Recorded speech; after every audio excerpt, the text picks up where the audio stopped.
আসসালামু আলাইকুম। কেমন আছেন সবাই? আশা করছি ভালো আছেন এবং সবাই সুস্থ আছেন।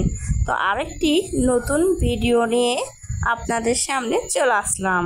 আজকে আমি আপনাদের সাথে শেয়ার করব রান্নার একটি ভিডিও। তো এই খাবারটি কিন্তু যত আগেকার লোকজন আছে তারা কিন্তু চিনবে, আর এখনকার আমরা এই খাবারটি কিন্তু চিনি না। তো আমার মা শখ করে আজকে তৈরি করবে গমের পান্তা। আমার দাদি অনেক আগের লোক, সেই জন্যই এই গমের পান্তা কিন্তু তারা শখ করে খায়নি। তো এখন আমরা কিন্তু শখ করে এই পান্তাটা করে খাবো। তারা কিন্তু চালের অভাবে এই গমের পান্তা খেয়েছে।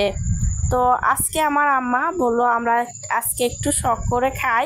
তো আমি কিন্তু এই গমের পান্তা কোনোদিন দেখিনি বা খাইনি।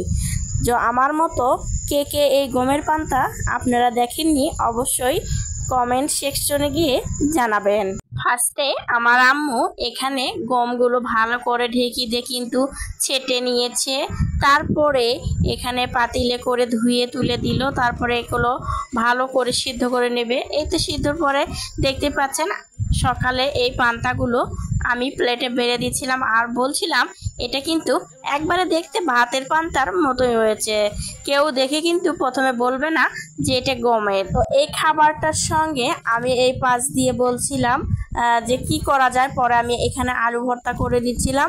আলু ভর্তা ভালো করে আমি এখানে মরিচ গুলে ভর্তাটা করে নিয়েছিলাম। তো আমার বাবাকে বলছিলাম যে আমি মরিচ ভর্তা করে নিচ্ছি। তো বললো এগুলো মরিচ ভর্তা আর আলু ভর্তা দিয়ে কিন্তু এই গমের পান্তাটা খেতে খুবই মজা লাগে। তো এখানে আলু ভর্তাটা আমি করে নিচ্ছি।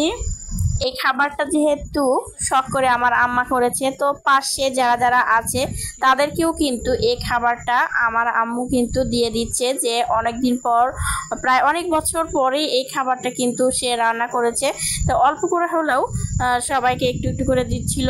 আর আমি এই ফার্স্ট এই গমের পান্তা কিন্তু খেলাম। আমি আলু ভর্তা করে সাথে আলু ভর্তা আর মরিচ ভর্তাটি দিলাম। তো আশা করছি আজকের ভিডিওটা আপনাদের কাছে ভালো লেগেছে।